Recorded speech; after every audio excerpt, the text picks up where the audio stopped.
Hello, my name is Panzella, and I am a libertarian. I just want to give a little bit of background about myself. Born and raised on Staten Island. I lived for most of my life in Westerly. Now I live in Manhattan Heights. I went to school at KS 29 and Susan Wagner. I got my film degree from College of Staten Island. And for the last 10 years, I've been a real estate broker. So I know what it is to be a small business owner. I know we probably have a lot of small business owners in the audience that are feeling the pinch of the economy. I want to talk a little bit about party politics. A lot of people, a lot of opposition that I'm getting saying that third parties aren't viable, they can't win elections, and that you need to get into the two parties because they control the system. I think there's a problem with that logic. The two parties have really not gotten us anywhere.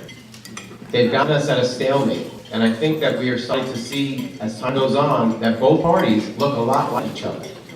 They are both, and I'm going to be pretty bold and say this, I might offend some people, I believe both parties are corporately controlled. We have a big problem that has been exposed over the last 3 or 4 years. This corporatist economy that masquerades as capitalism. And I think it's painfully obvious that both parties are not giving us real solutions. They are just enabling the corporations to consolidate more and more power and control to themselves. So my solution, well, it's really not my solution, it's the founding fathers' solution, is smaller government. If the government is small and does not have authority over the lives of sovereign people, then the corporations can't buy off those politicians to control them. And this is the very spirit in which the Constitution was written, was to protect us from the corporate interests that the founding fathers knew were going to be coming from Britain and Europe to try and take back control of a newly independent country. And we've gotten so far away from that now. I mean, it's obvious. If anybody watched the debate last night, the gubernatorial debates, I think the fact that we had so many independent candidates up on that stage was very encouraging to me.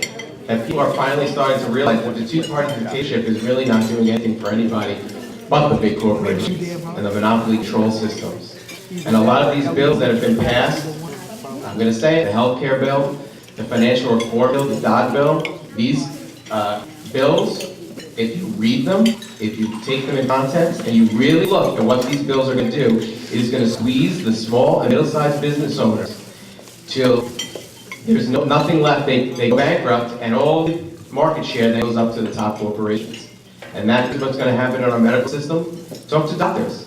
They have a hard time making money off Medicaid and Medicare, staying open, that they have to overcharge their other customers just to make up that difference. Well, that's the direction that we're going. The financial reform bill gives the Federal Reserve Bank the power to regulate basically the whole economy. Well, that's like giving the fox the keys to the henhouse. That doesn't make any sense. How does that affect the state legislature? Well, it's the same in the state legislature. I do not owe anyone anything. I'm running as an independent. I'm self-funding my campaign. I do not have any major contributors. I don't owe Sheldon Silver or any other party leader a thing. So I can make truly independent decisions that are good for the people of Staten Island and for my district without worrying about it. And I think that is probably one of the most important things that I can bring to the table. The fact that I've been an entrepreneur my whole life. I know what it's like. I have a wife and a child on the way. So I have a vested interest not only in our community, but in our future and of the country. So I hope that you'll take a look at my platform. I think that a lot of my solutions are very common sense. Again, I am for the smallest amount of government that we can have because I believe that you, the people, know how to best spend your money. And oh, it's the 63rd Island District. So I guess if anybody has any questions.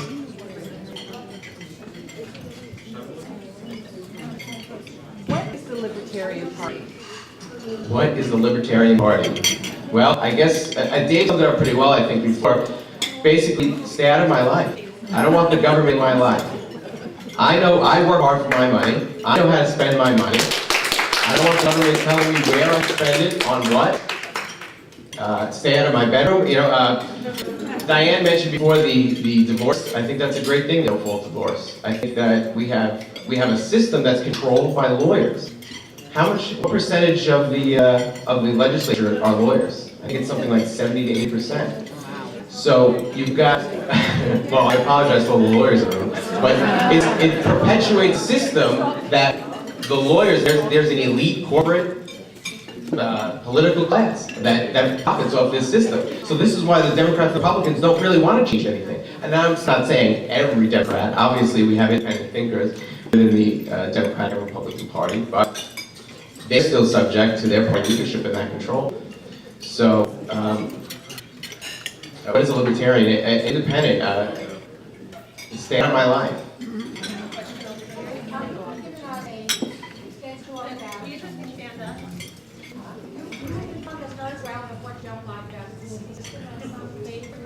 However, what would we actually do to improve the situation? Unemployment, economic development, transportation, education, all the issues. We haven't heard anything about that. Okay.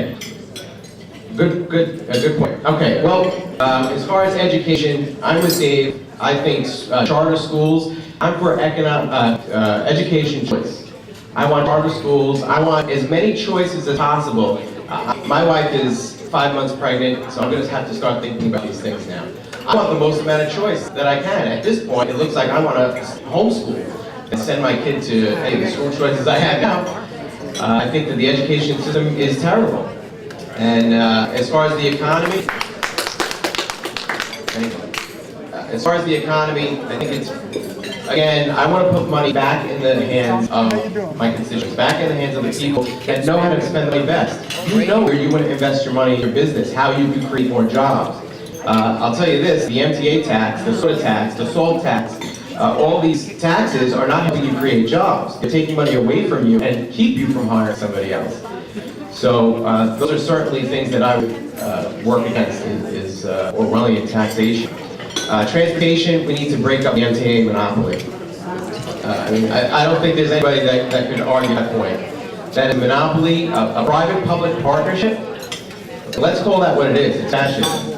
And it's corporate control of something that should not be. So we need to break up that monopoly. And whether it's privatized or the government runs it, it's got to be one or the other, it can't be both.